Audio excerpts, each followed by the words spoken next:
Orang ini bisa jadi temennya pelawak komeng, yaitu spontan. Wih, kenalannya dengan bakat activator.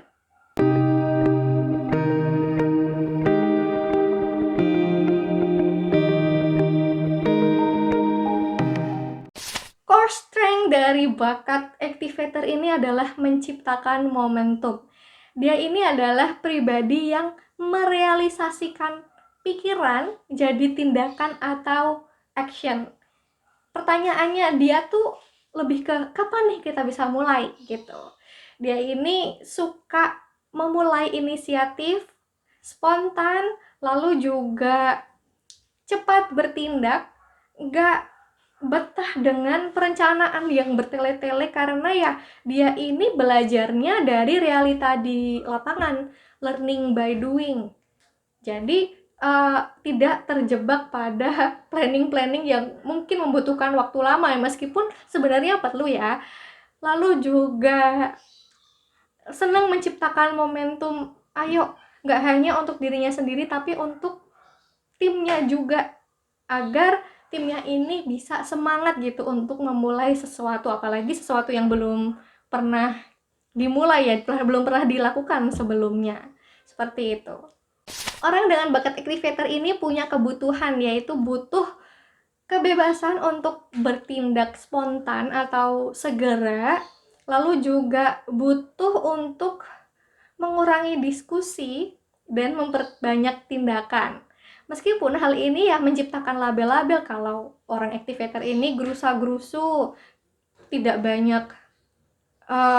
banyak mikir gitu.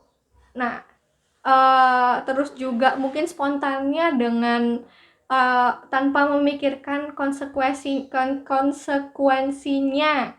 Nah, hal-hal itulah yang membuat dia ini terkesan intimidatif karena suka nge-push orang lain juga untuk bergerak. Mungkin dianya udah siap tapi orang lain ya bisa jadi butuh waktu yang lebih lama, seperti itu.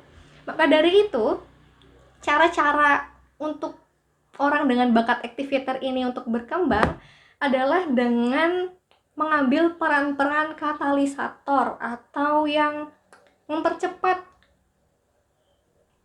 memulai proyek, seperti itu. Perlu untuk memperbanyak pengalaman ya di suatu bidang sehingga spontanitas yang akan muncul itu didasari dengan mungkin praktek-praktek yang baik yang sudah dilakukan sebelumnya. Udah ada modal pengalaman, ada modal pengetahuan juga.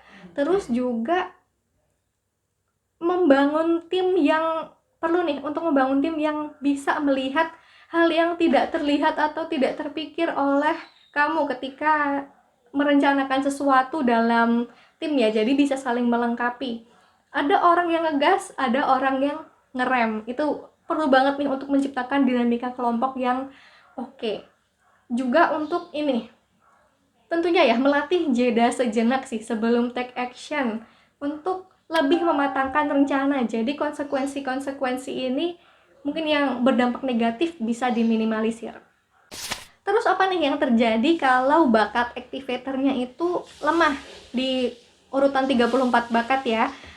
Bukan berarti nggak bisa ambil inisiatif, tetapi memang butuh waktu untuk merencanakan sebelum take action. Nggak yang mentang-mentang punya rencana, punya ide atau melihat peluang langsung dieksekusi tanpa perencanaan yang matang. Ada juga loh bakat-bakat lain yang kalau misalnya kuat akan membuat proses merencanakan ini menjadi lebih lama. Misalnya bakat analytical, bakat intellection, itu kan mikir banget ya. Bakat deliberatif nih, kalau misalnya kepikiran berbagai macam risiko yang mungkin muncul. Terus juga bisa kalau misalnya punya bakat maximizer yang pengen segalanya itu sempurna, nah bisa jadi akan membuat proses take actionnya ini akan menjadi lebih lama. Makanya cara menyiasatinya adalah dengan mempersiapkan hal yang perlu jika berhadapan pada hal-hal baru. Misalnya ya dengan pengetahuan yang memadai, pengalaman-pengalaman, misalnya proyek-proyek yang terkait, seperti itu. Jadi lebih siap, dan ketika ada sesuatu yang tidak diinginkan muncul ketika implementasi, bisa menanggulangi seperti itu. Terus juga cara menyiasatinya adalah ya dengan menurunkan standar ya, apalagi untuk teman-teman dengan bakat maximizer, dan lakuin aja, karena ya ada loh hal-hal yang emang butuh untuk segera dilakukan biar nggak kehilangan momentum. Jadi itu perkenalan dari bakat activator. Sangat butuh nih orang-orang kayak gini karena bisa menciptakan momentum biar pikiran, ide, rencana yang ada bisa direalisasikan dalam kehidupan nyata. Just do it. Semangat buat teman-teman activator.